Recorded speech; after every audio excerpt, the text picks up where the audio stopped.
Bienvenue dans Africa WeFranchise Insight, le podcast officiel de WeFranchise. WeFranchise est une plateforme de développement des réseaux en Afrique.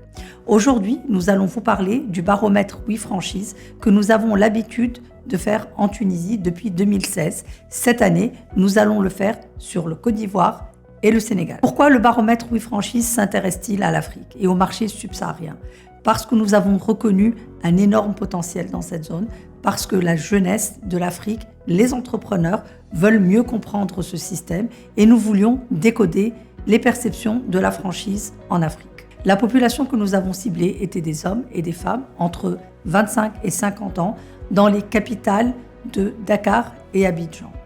La première question était relative à la connaissance de la franchise et dans les deux pays, plus des 2/3 des répondants comprenaient le concept de la franchise et étaient familiers avec ce concept d'entrepreneuriat. Les avantages perçus de la franchise au Sénégal étaient avant tout la notoriété et l'accompagnement et également le savoir-faire. En Côte d'Ivoire, la notoriété a été classée à 55% avec un accompagnement à 19%.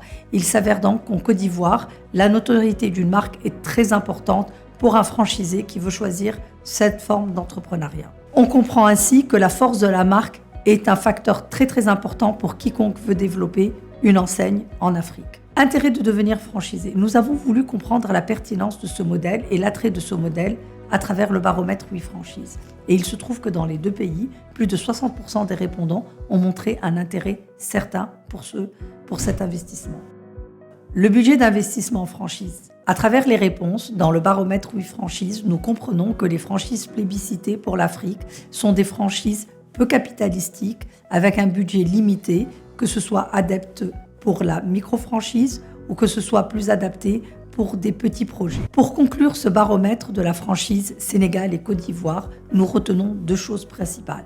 La première, c'est que les répondants souhaitent un accompagnement dans la franchise et nous, en tant que WeFranchise, nous sommes extrêmement bien outillés pour vous accompagner. La deuxième chose, c'est l'attrait pour les marques locales africaines. WeFranchise vous souhaite bon courage et nous vous donnons rendez-vous sur notre prochain podcast Africa WeFranchise Insight.